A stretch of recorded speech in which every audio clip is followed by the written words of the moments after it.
What da da denyo, what da dang dang, and go denyo, oh what da dang dang.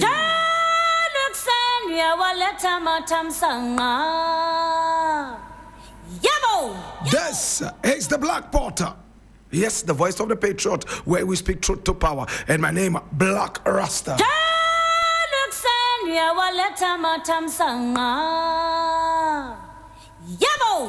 It is the voice of the Patriot, where we speak truth to power. And remember, here we don't criticize. If we must, it would only be on one condition: to build and not to destroy. That is why we keep saying we are in the service of God and country. And here we are not neutral, never. We have taken sides, the side of the truth. That is why we are affectionately called the headquarters of the truth.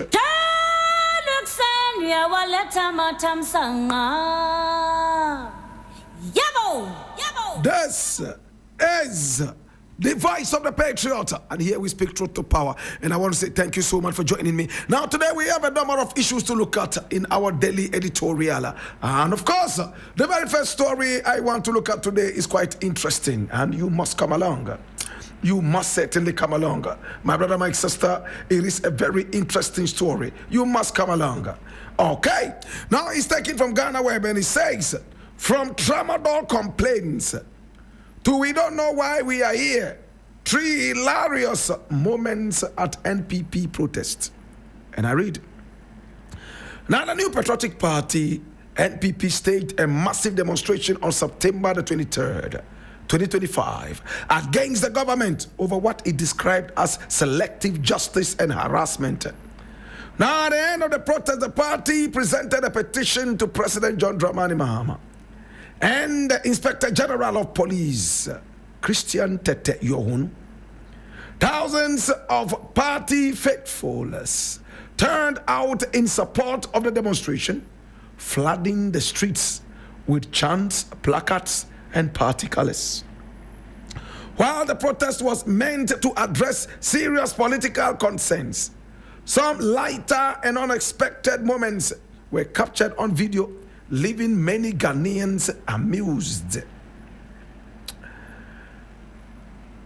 Number one, Kayaye admitted that they did not know why they were demonstrating. A group of head porters, popularly known as Kayaye, who joined the demonstration, openly admitted in an interview that they had no idea why they were protesting. They came to tell us that we should come for a meeting, but they didn't tell us it was a demonstration. One of them confessed while holding a placard. So if someone asks us why we are here, we don't know what to say. We don't know why they are demonstrating.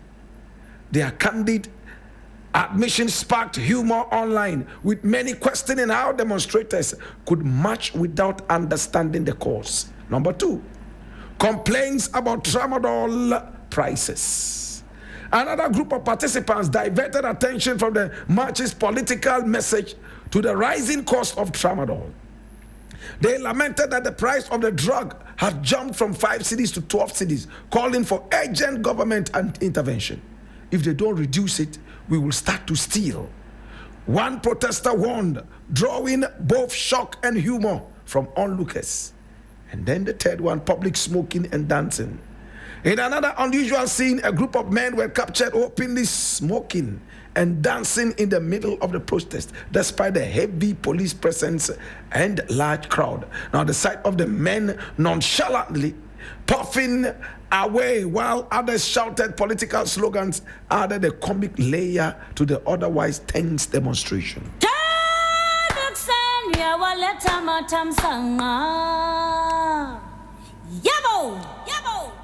So it's a nation of sheep. My brother, my sister, politicians can always have, in fact, their whims and caprices massaged by the populace. All they need to do is to take advantage of the illiteracy and ignorance of the people. It hurts me that despite free education, despite the fact that people could go to school for free in Ghana. The ignorance level, the illiteracy level is still alarmingly shocking. Now, as a historian, this takes me back to the days of Kwame Nkrumah. How did the coup that overthrew Kwame Nkrumah happen? In fact, a group of soldiers were lied to that they were needed to come over all the way to Accra. They brought a lot of them from Kumasi and such other places. They lied to them that, you know what, we are going to demonstrate against the world and Kwame Nkrumah. Kwame Nkrumah is trying to take all of us out for peacekeeping in Vietnam and some other such places. And you know how dangerous it is, amidst other lies. My brother, my sister, some of the lies even included, oh, Kwame Nkrumah wants you to come around him so that you would be sent on a certain peacekeeping mission or something like that. They marched to Accra, and all they realized was that they were caught in the crossfire. They either must fire or be fired. Several years down the line, from 1966, my brother, my sister, about 60 years later, people are still being lied to and drawn into political milice. Somebody goes for a demonstration. He is not aware what a demonstration is all about. Some people just said, they said, come for a meeting so that we would help you become a better person. They are on the streets holding placards that they cannot even read, let alone understand. They are all shouting just because they want to increase the numbers. It tells us how unserious these politicians can be.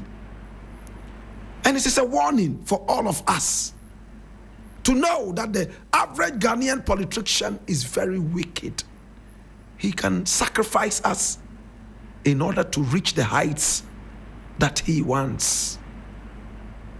It hurts me that these same Kayaye people are always at the receiving end.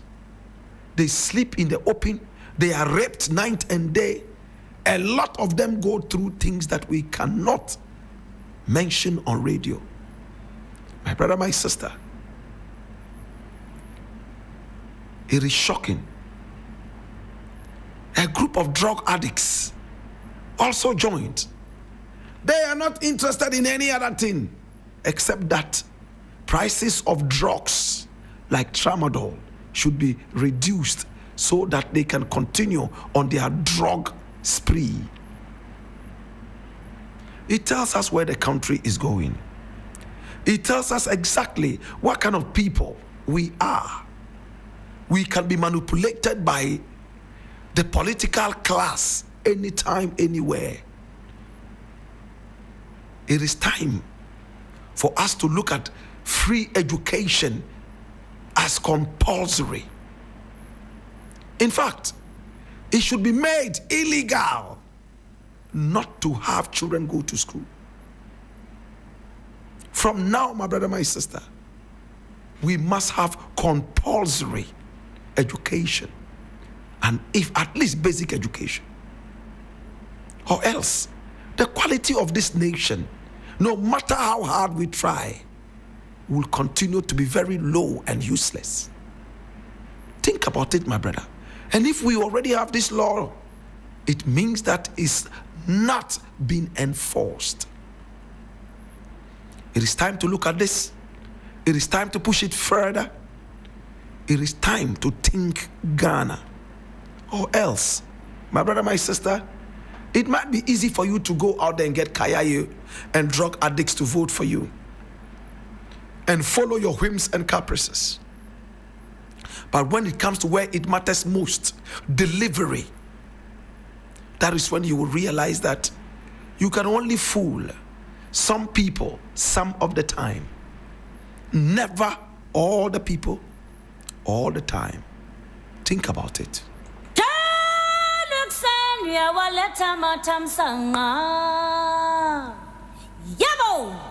Now, for the NPP demonstrating and going around and making so much noise, demonstrations, especially peaceful demonstrations, are very much legal.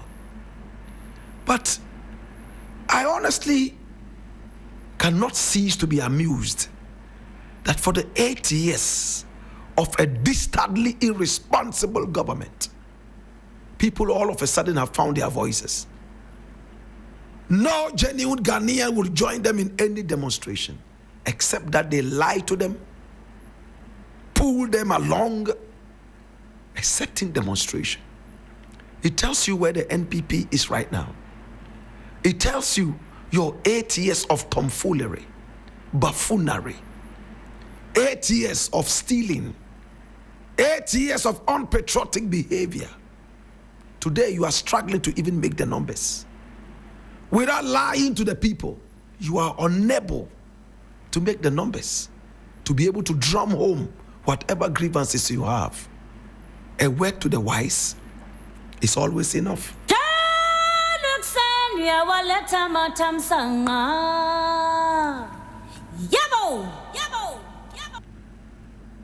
Now, another thing I want to look at, and I know it's also very interesting.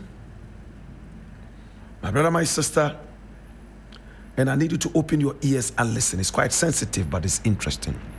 I'm reading this from My Joy Online, and it says, Mahama's honeymoon fades as his job performance approval slips. And this is a survey. It's published by one Albert Kuzo. In fact, written by one Albert Kuzo. And I read, President John Mahama's post-election honeymoon may be waning, according to the latest survey by Global Info Analytics. Now the poll reveals a decline in his job approval ratings, with support dropping from 73% to 67% in September, a 6-point slide. While the president still enjoys the backing of more than 2/3 of voters, Global Info Analytics suggests the deep signals growing scrutiny of his leadership. The findings show that 22% of respondents now disapprove of the president's performance, while 11% remain undecided. This results is a net approval rating of plus 45%. Despite the decline, the data also marks a first. Every region across the country currently approves of the president's job performance, underscoring a rare moment of national consensus.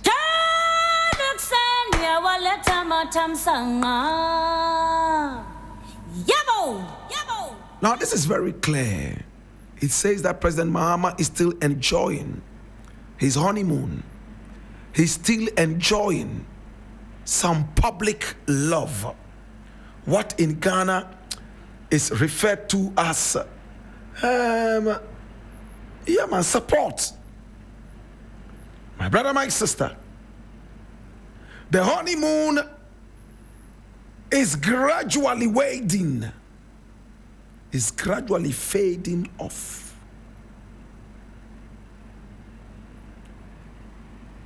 Ghanaians voted for the NDC overwhelmingly. The gap between the first and the second positions was more than 1 million votes. That tells you that the NDC really enjoyed some great amount of trust and credibility from the Ghanaian voters. Now, according to Musa Dankwa's Info Analytics, this is waning. A 6-point slide from 73% now to 67%. The favor is going off. The honeymoon is dying out gradually. What could be the cause? First and foremost, we have to look at the promises during the campaign. Yes, it's early days yet, but our grobe so free anopa. What happened to the Galamsey promise? What are they doing about stopping Galamsey? Are Ghanaians convinced that the government is actually dedicated towards the cause of stopping Galamsey? Number two, the 24-hour economy, which was the major program promised Ghanaians during the elections. How far with that? What are the plans in place? Are Ghanaians convinced that the president and the government are truly dedicated, genuinely, towards the 24-hour economy? Number three, employment and unemployment. Those in employment are struggling to get their salaries. And I do understand that this was inherited from way back. But my brother, my sister, when we vote you into power, all we want is for the problems to be solved, not for excuses to be given us. If it was all about excuses, we would have still kept the Nana Addo Dankwa Bawumia government in place. We believe that you have the power to solve our problems. Much as President Mahama started on a very good note. The dollar started to come down in the face of the Ghana cedi. The economy standing firm despite not borrowing.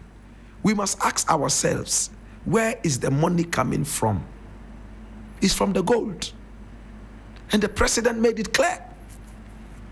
Much as we want to stop Galamsey, the economy may not permit us to do so unless we are seriously dedicated to patriotism and better planning. We have all relegated agriculture to the background. Nobody's ready to be called a farmer now. Farmlands are being sold out to be used as Galamsey pits and mines. Students are running out of school. Teachers don't want to teach anymore. They are all on the Galamsey field because little students that they are teaching in school all of a sudden left school and they have become several-fold richer than the headmaster and head teacher. Instead of sitting down and seeing little students, boys and girls, flaunt wealth from the Galamsey field, the teacher and the head teacher would prefer jumping into the melee and also making money. This looks like common sense. To President Mahama, in fact, the so-called well-being or welfare of the Ghanaian, as you know, is very, very important. The love that Ghanaians continue to show is based on the hopes that they continue to have in them. Mr. President, as you might know, I've never been a president before. Therefore, I am not capable of advising you, but I can make suggestions at least.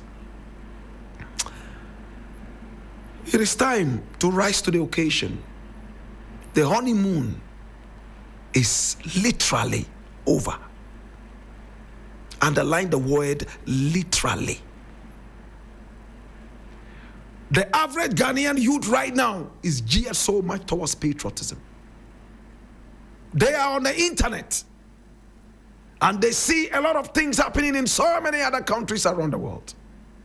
They have friends who have traveled out. They are comparing their livelihoods. Mr. President,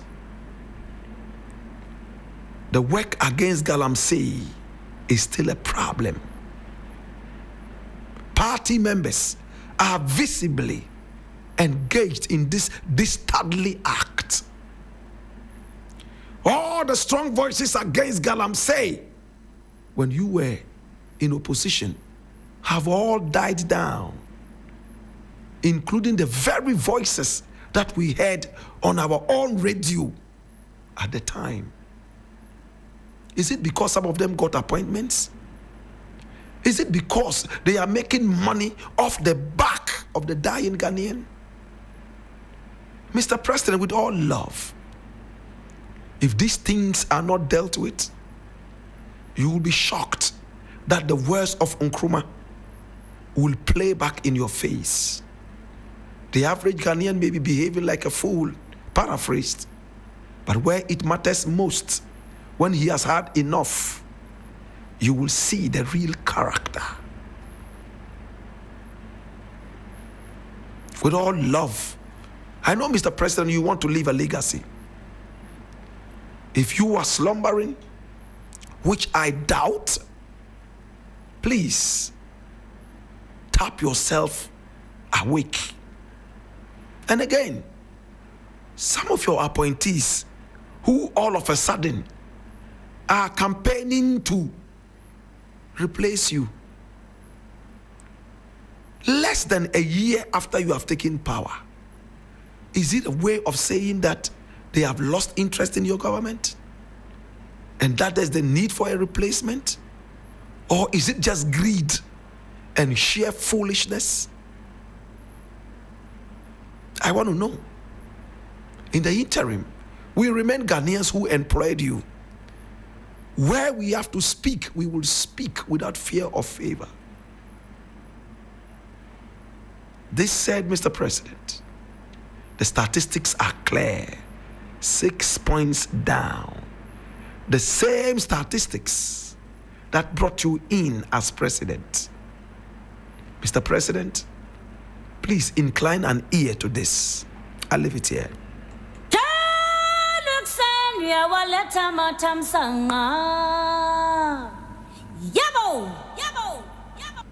Now, the last thing I want to look at is taken from my own Tree News, one of the most authentic sources of news online. And I read, Bawumia and Kennedy Ejapong confident after NPP vetting as flag bearer race heats up. And I read, now the new Patriotic Party's internal contest for a flag bearer has entered a decisive stage, with leading contenders Dr. Mahmoud Bawumia and Kennedy Ejapong declaring confidence after appearing before the party's vetting committee in Accra on Tuesday, September the 23rd. Bawumia highlights productive vetting and grassroots focus.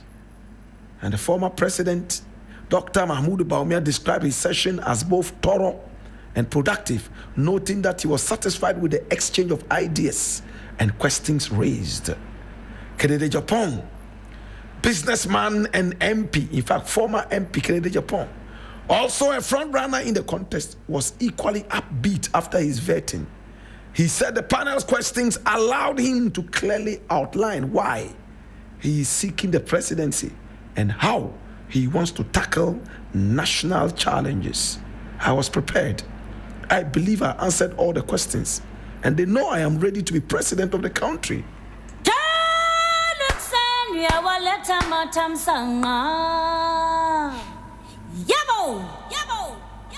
My brother, my sister, this party was in power for 8 solid years. Less than 1 year after they were kicked out so shamefully in the 2024 elections, they all of a sudden have missed power and they want to get back into the reins of power. My brother, my sister, I don't know why the NPP is still considering Bawumia. I honestly don't know. If you had the most abysmal performance since the UP, even before the UP, and you still consider a key factor of this failure in your upcoming elections, I wonder what kind of party you people have. The last election, Bawumia was in there. He had the advantage of incumbency, yet he flopped flat. He was worse than an impotent man in bed. He crumbled like a house of cards. My brother, my sister, and the NPP is still considering this guy as an aspirant for presidency. Are you joking? Are you serious? This guy followed Nana Addo Dankwa Akufo-Addo around. He was a toy. He was a cocoon.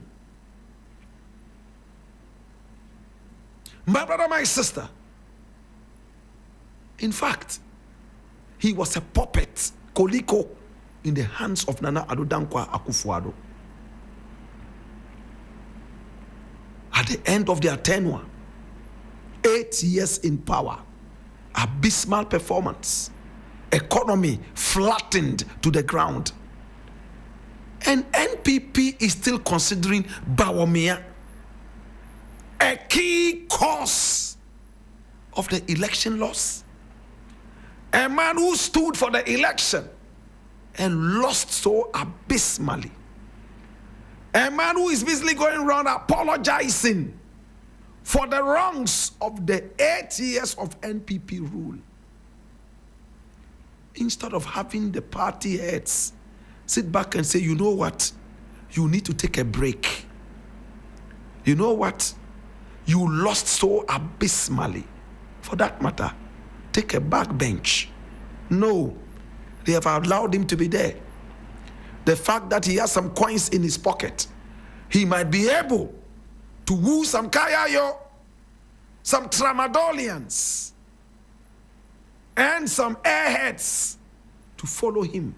After all, in our country, it's not about discernment. It's about the numbers. Once you have the money, you can pay your way through all the way. My brother, my sister, to the NPP, I don't wish you luck. I don't even believe in luck. What I wish you is torment. What I wish you is punishment from the pits of hell. You have been wicked, more wicked than Lucifer. We still remember the so-called cathedral. We remember how much money you sank into that dirty project. We remember how you tossed money around like Pekle during the Homo War. We remember how your own party members overnight became rich, richer than Bill Gates. We remember how you defended rot and thievery. We remember how you destroyed our water bodies with your dirty galamsey. You were not even ashamed. You came out and defended this dirty rot. Today, a kingpin of this debt, Bawumia, is still being considered to be a flag bearer. I know he won't get it. I know that come January the 31st, the political career of Bawumia will come to an end. Mark these words. Come January 31, 2026, when they announce who has won the primaries for the NPP. And Kennedy Japan is basking in his newfound glory. Bawumia would whip back to Wale Wale. He would whip back to Agbogloshi Market, where he commissioned toilets. His career as a politician will come to an end. Thus says the Lord.